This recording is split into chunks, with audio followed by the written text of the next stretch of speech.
Welcome to the 8 Quanta Library content. Today, we'll explore the process of creating a subsidiary in NetSuite.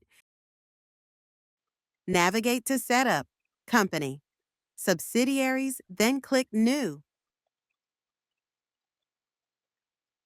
On the subsidiary page, enter a name for the new subsidiary.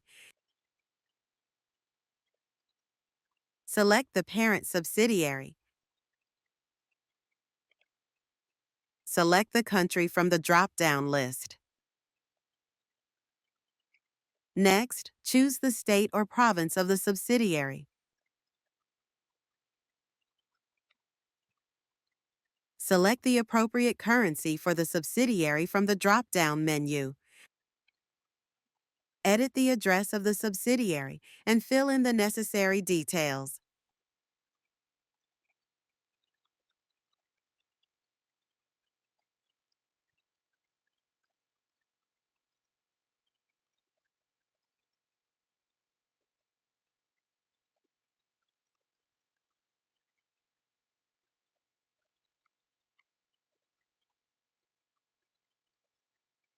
Once all details are entered, click the Save button to create the new subsidiary.